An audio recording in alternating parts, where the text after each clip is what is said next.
We're talking tonight about initiative.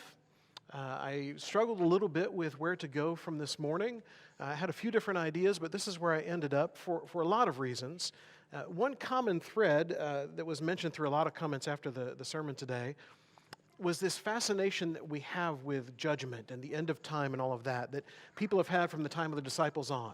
This has been discussion, trying to figure out what Jesus is talking about in Matthew 24, trying to figure out, you remember the Left Behind series that was out several years ago where you had the rapture and people were on a plane and then suddenly the people next to them on the plane were gone because they had been called up and yet they were there. Other people were still there waiting. And there's all this discussion about end times. And one thing that Jack mentioned to me and several others too, when we get caught up on this end times thing, what we forget is for generation after generation after generation, people have been trying to figure out what the signs of the end is, and they have died waiting for the signs of the end. And so for a lot of us, we don't know. Like we talked about this morning, the Father knows the time, the rest of us don't. But given what history has done to this point, there's probably as good a chance that it's going to come after we're gone as it is that it comes when we're gone. And so for us to be overly concerned about that oftentimes makes us not do the things we should be doing, knowing that our judgment is coming. And we'll probably have our time where life ends before that comes along for the entire earth. And so because of that, we need to be cautious and be ready as we go along. And part of that involves taking the initiative to do, which is kind of where I came from tonight. We should be people that are trying to do the things that God has designed us to do. Now, when I think initiative, the first thing that always comes to mind is something I saw on TV a few years ago. It made me laugh when it was mentioned during the marriage workshop over the weekend. He mentioned at some point the idea of the table gathering, about being around the table and the importance of that. And two examples from television in recent years that he brought up were Fixer Upper, which if you watch that Fix-It show of all things, usually at some point they're either building a big table for the house or maybe you'll see their family gathered around the table talking about things and they see the importance of that time. And the other one is Duck Dynasty. And all of those episodes would end with them around a table and a prayer and something about the focus of what they did during that episode and how that relates to their life with God and all of that. And one quote that I really love from Duck Dynasty several years ago is this: "When you don't know what you're doing, it's best to do it quickly." And I thought this kind of sums up the guys on Duck Dynasty. They would oftentimes jump in and do things before thinking. They like to blow things up and make messes of things. And I thought sometimes we will hold back because we have convinced ourselves we don't know what we're doing, or we have convinced ourselves that someone else can do it better. And because of that, we tend to not take initiative. Now, maybe they're on the other end of the scale, taking initiative a little too quickly, but somewhere in between is where we find ourselves. So we'll do what we've done throughout this series by looking at definitions to begin with. From Merriam-Webster, initiative is an introductory step. Okay, when something is new, somebody has to be the first one to take the step. And I always think of this in terms of the space program. I've always been kind of a space junkie with the astronauts and all that kind of stuff. And each thing they did to lead to the moon was a new step. When they leave Earth, it's a new step. When they go into orbit for the first time, it's a new step. When they break Earth orbit for the first time, it's another step. When they get outside of the vehicle that they're in, out in orbit or out of Earth's orbit, that's a new step. When they make it to the moon and see the moon and then orbit around it, that is a new step. Then they have a step where they go and they separate two different vehicles and bring them back together, and that's a new step. And all of it eventually leads to them landing on the moon. For each of us in life, we have things along the way that have been new steps in life, something where we've had to step out in faith, step out in courage, and do something different. And then secondly, the energy or aptitude displayed in initiation of action, which is to say, and maybe you've seen one of those kitten posters along the way, that there are two kinds of people. There are those who make things happen and those who wonder what happened. We tend to be one of those two kinds a lot. And so a lot of us will sit back and think, okay, who's going to do something about this? You ever found yourself there at a church event or maybe at a restaurant and you've seen something going on and you think, okay, who's going to do something here? Who's going to fix this thing? And usually it is the one with a little bit of initiative that will get up. And sometimes it's unwelcomed by the people who you're trying to help. Sometimes it's very welcomed by the people you're trying to help. But who is going to do something about it? We're walking out of Walmart a couple weeks ago. And as we're walking along, there is a lady who is struggling. and she has a cart entirely full of stuff. She has one kid in the cart, contained to some degree, and she has another kid who is supposedly helping push the cart, but not really, and then would kind of begin to wander just a little bit as she's walking down the lanes of Walmart where everyone is paying full attention and driving carefully. And she's in a little bit of a panic and wondering what to do, and my wife immediately walks over and says, "Can I help you somehow?" And she doesn't just grab the kid's hand because she's not a kidnapper, and she doesn't just grab the cart because she's not stealing things either, but she acknowledges this lady needs help, and this lady had this just look of relief on her face. And so Stacy helps her along to the car and then helps her put groceries in the car, and it's just this moment of how many times can we just walk by because this lady's got her own troubles, she's got it figured it out, we don't want to get in the way, this isn't my business, whatever it may be, and we don't take the initiative to do. And so initiative is also taking this energy and doing something with it. Now, in Scripture, we don't find the word initiative a lot. And usually when we do, by the way, it's in more modern translations, and it's when Jesus is talking about laying aside his own initiative to do something else. But what we do see is these ideas, the desire to do something. And again, oftentimes for us, that may be something where we might have the desire to do something, but we don't actually do it. So we just kind of sit back on well, man, I wish I had done this. Or I'd really like to do that, but then we don't do that thing and life kind of just goes on around us. Secondly, the aim to do something. We do see this biblically too, that someone aims toward pleasing God, doing something good, helping others, whatever it may be. Or third, we have a lot of times ambition talked about negatively in Scripture. I think it was last week we looked at Philippians 2 as part of our sermon on Sunday evening of don't have selfish ambition. And so when there is a negative ambition is a negative thing, there are also times where ambition can be a good thing. And when we see ambition talked about positively in Scripture, that is this idea of initiative. It's something that we know should happen, we know we should do, and so we're going to take the initiative and do that thing. So what does Scripture say about initiative? First of all, we should have the initiative to share Jesus with others. I know this should be obvious to us, but like a lot of things in our marriage workshop over the weekend, we knew so many of those things already, but it's good to be reminded. This is something we should take the initiative to do. This is not just something we assume other people do. It's not something we provide other people with money so they can go do it, although that's good to do too. We still need to be people who share Jesus. Paul says this in Romans 15. In Christ Jesus, then I have reason to be proud for my work of God, for I will not venture to speak of anything except what Christ has accomplished through me to bring the Gentiles to obedience by word and deed. By the power of signs and wonders, by the power of the Spirit of God, so that from Jerusalem and all the way around to Illyricum, I have fulfilled the ministry of the gospel of Christ. So he's taking this initiative to fulfill this thing that has been placed on him to spread the gospel. And by the way, before we think this is just Paul, what are we left with? The Great Commission. We're to go out and we're to tell the world about Jesus and we're to teach and baptize. The disciples are also left with a mission like that in the beginning of Acts, where they're taking the word to Jerusalem and to Judea and Samaria and then to the ends of the earth. And then he says, and thus I make it my ambition to preach the gospel, not where Christ has already been named, lest I build on someone else's foundation. So here it's his ambition, but it's a positive one. It's not a negative one like you'll talk about in Philippians 2. We should also have the initiative to please God. And again, I think we get this and we understand part of what we want to do in life is please God. But this is another place where it's one thing to say that, it's one thing to acknowledge that and to know it, it's another thing to do it, to actually work and to please God. In 2 Corinthians 5, verses 9 and 10, Paul says, so whether we're at home or away, we make it our aim, our initiative, to please him. For we must all appear before the judgment seat of Christ, so that each one may receive what is due for what he has done in the body, whether good or evil. So we're all going to be judged based on what we have done. This is another place where we need to take the initiative to do. We should have the initiative to love and to live peacefully.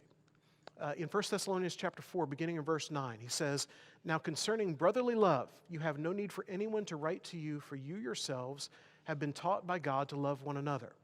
For that indeed is what you are doing to all the brothers throughout Macedonia. But we urge you, brothers, to do this more and more, and to aspire, to have aim, to have initiative, to live quietly, and to mind your own affairs, and to work with your hands as we instructed you, so that you may walk properly before outsiders and be dependent on no one. So this initiative to love and to live peacefully, part of that is the love they have. Part of that is being in harmony and not being, if you go back a couple verses, not being busybodies in what they do.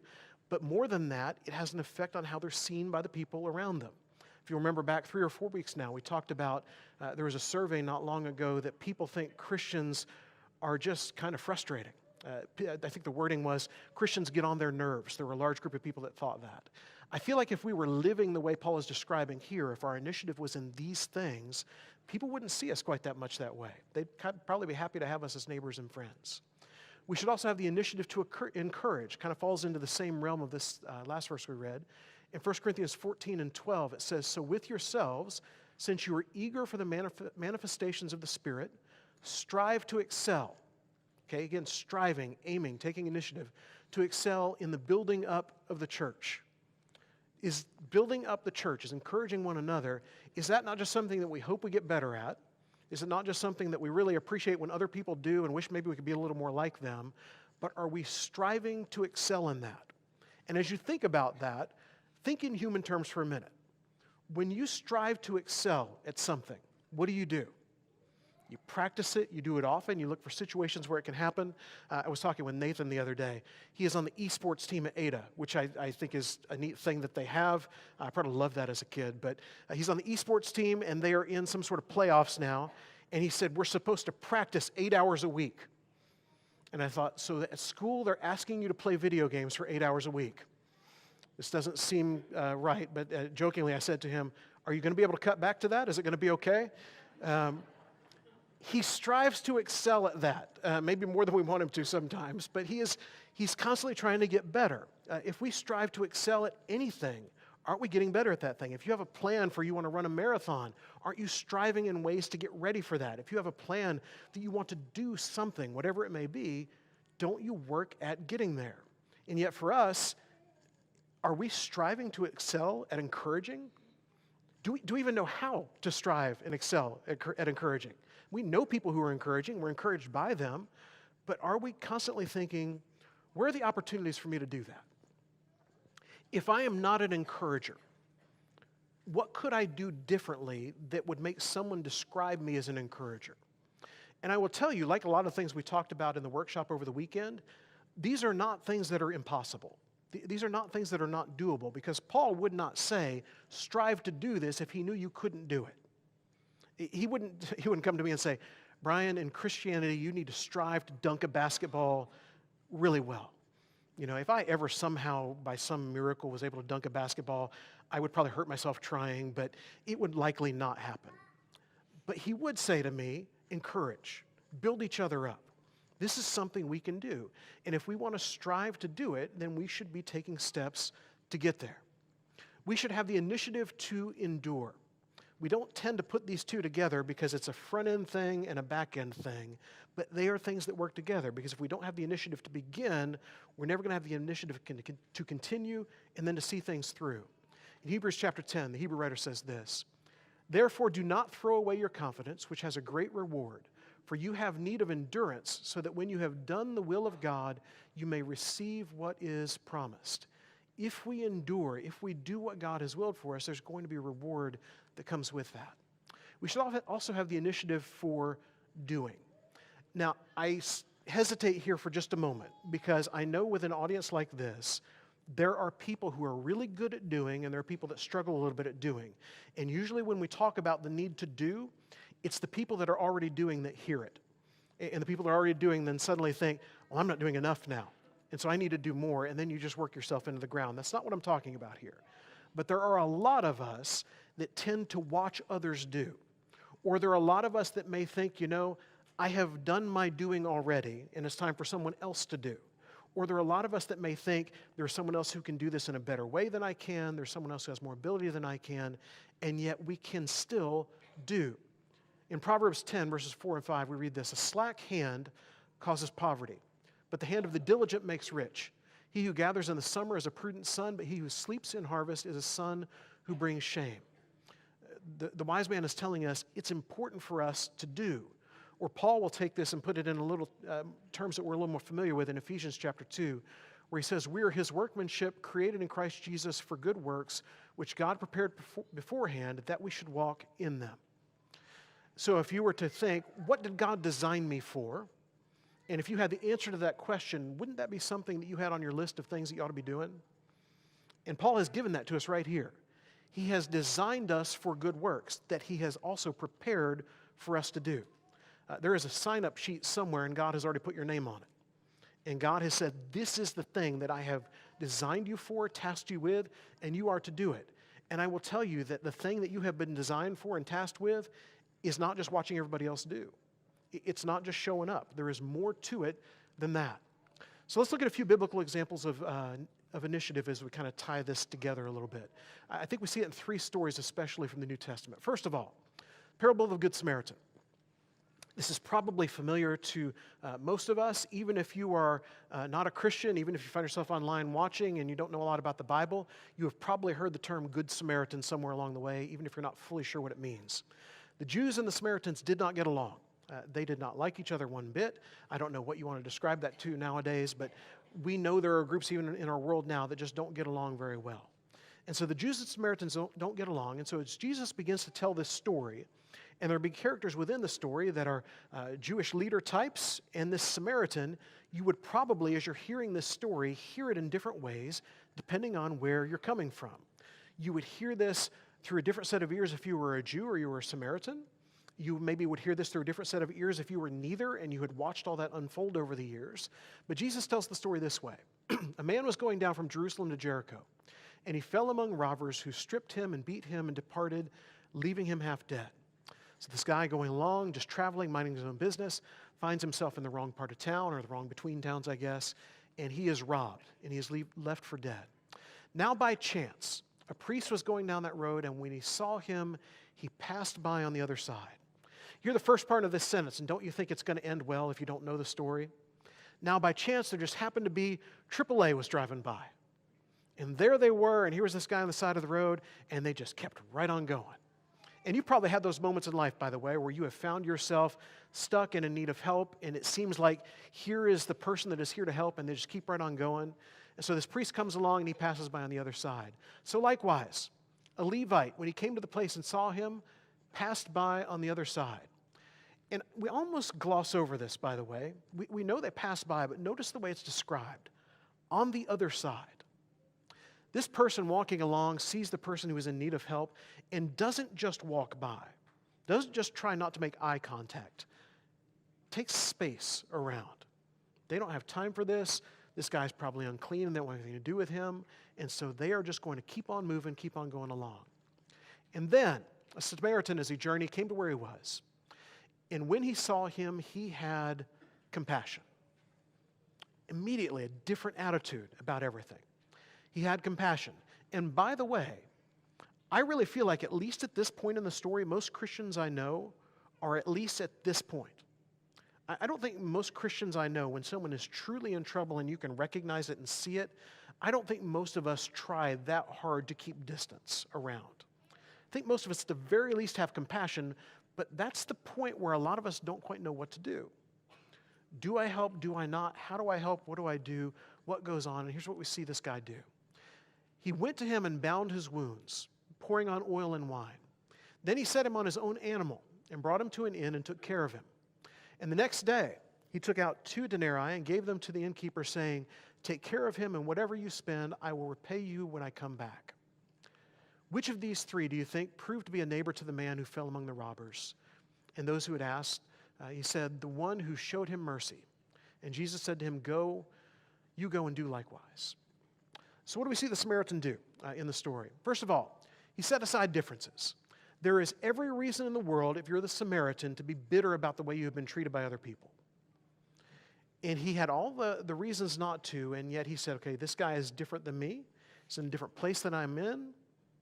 He has different standards, probably doesn't even view me as somebody who's worthwhile, but I'm going to overlook that now. He set aside the excuses. He could, if he met friends later and relayed this story to him, he could give all the excuses of why he didn't stop, and they probably would have been okay with his excuses. They probably said, yeah, I understand that. You don't want to put yourself in that situation. You don't need to be in there and involved in that. You could have put yourself in danger yourself. He didn't deserve any of that. All these different reasons they may have come up with. And for him, he could have thought, I'm on my way somewhere, I'm in a hurry, whatever it is. Third, he went above and beyond. So from the negatives instead, he doesn't do just enough. Would not have just trying to bandage the guy, couldn't he walk away and say, look at what I've done here. I've helped a guy who probably wasn't deserving of my help, probably didn't think anything of me anyway. And then he puts him on his own animal and takes him to a place. Wouldn't that have been enough? And yet he leaves money to make sure the guy's taken care of. So he does more than is ever expected. And then Jesus says, you go do that. I love the moments where Jesus doesn't just tell the story and leave you to infer what you should from it and figure it all out, but he says, okay, you know who the good neighbor is here. Now you go and you be like that.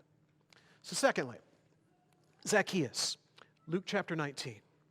We have Zacchaeus, who is this tax collector, unliked, short guy. We don't know a lot about him, but we know he is in a place in society where we don't want to be. It says that as Jesus entered Jericho and was passing through, and behold, there was a man named Zacchaeus. He was a chief tax collector and was rich. And he was seeking to see Jesus, who Jesus was. But on account of the crowd, he could not because he was small in stature. I'll pick on Nathan again tonight. We have a great video of Nathan when he is in junior high football. He is on the outside of the huddle of all these big lineman guys, and he's trying desperately to hear the coach, and he is jumping up and down behind just to see what's going on. You've probably been there somewhere along the way, at least if you're short folks, if your knees are not hitting the pew in front of you right now. You have had times where you feel like I just can't see what's going on. He can't see. So he ran ahead and climbed up into a sycamore tree to see him, for he was about to pass that way. Now, I know we live in Oklahoma and things are a little different here, but for most of you adults out there, you have probably not climbed a tree recently, at least not without purpose. One of your kids lost a ball or a frisbee up there, you have a cat up in that tree, you're doing Christmas lights, whatever it may be. Generally, you're not just climbing trees to climb trees. You kind of reach that age where that's not what you do anymore. So he runs ahead and he climbs the tree. And when Jesus came to the place, he looked up and said to him, Zacchaeus, hurry and come down, for I must stay at your house today. By the way, if you're a grown man climbing a tree who's a professional, you probably don't want to be noticed unless you're trying to look awesome and macho. I don't know. But for the most part, you just kind of want to blend into the background, and Jesus calls him out. He says, we're going to your house. So he hurried and came down and received him joyfully. And when they saw it, they all grumbled. He has gone in to be the guest of a man who is a sinner. And Zacchaeus stood and said to the Lord, behold, Lord, half of my goods I give to the poor, and if I have defrauded anyone of anything, I will restore it fourfold. And Jesus said to him, today salvation has come to your house, to this house, since he is also a son of Abraham. For the Son of Man came to seek and to save the lost. So what do we see in this story? Okay, first of all, again, he sets aside the differences. Zacchaeus has all the reason in the world to just not be involved in any of this. He has all the reason in the world to just watch all this happen from afar, to maybe just hear the stories of it later. And also you will see, by the way, Jesus doing the same thing. Jesus knows that there's going to be grumbling that comes about by this, but he's not going to be delayed by that at all. He's not going to be put off by that. Secondly, we see that he overcomes obstacles. How many of you at the time where you have been too short, where you can't see, think, I'm just out. I'm out of luck here. I'm not going to be able to do it, not going to go. I went, I know you don't care about this, I went several years ago to an Alabama game, and as I went there, I watched the thing where the players walk in, and Coach Saban walks in there with them, and I had David with me, and David was a little guy at the time, and I thought, poor David, it's bad enough I can't see, but he's a kid, and this is kind of cool, and so I put David up on my shoulders. I did the dad thing, and I walked up there, and I'm sure somebody can't see behind me now, but who cares about them? So there we are, and David is looking over the top, and he can now see. And I thought, I could just ignore this and he's not going to see it, but I'm going to give him the moment I don't have. And then at one point, by the way, I handed David my phone and said, take pictures of what I can't see. And he did. I have pictures of everything that was going on. We have so many obstacles that come up in our lives where we just think, it's too much. I tried. I wanted to make this happen. It's not going to happen. I'm just going to let it go. What if Zacchaeus had done it that day? We wouldn't have that great little song, would we, where we sing about Zacchaeus. Zacchaeus' life would not have changed that day, most likely. And yet Zacchaeus sees the obstacles and thinks, I'm a grown man, I can still climb a tree. And we should have the willingness when it comes to Jesus to think, it's been a long time, I'll climb a tree if that's what it takes. Third, he ignored the naysayers. What does he do? He climbs the trees, Jesus hears the grumbling, and for both of them, for both Zacchaeus and for Jesus, The grumbling does not stop them. How many times have you wanted to do the thing you know that God wanted you to do, and you have let the voices of other people stop you from doing it? You've let the voices of other people think, well, man, who do they think they are? You've let the voices of other people say, don't they know they don't know how to do this thing? Don't they know they have this problem and this problem and this problem? They probably need to fix all that before they do this.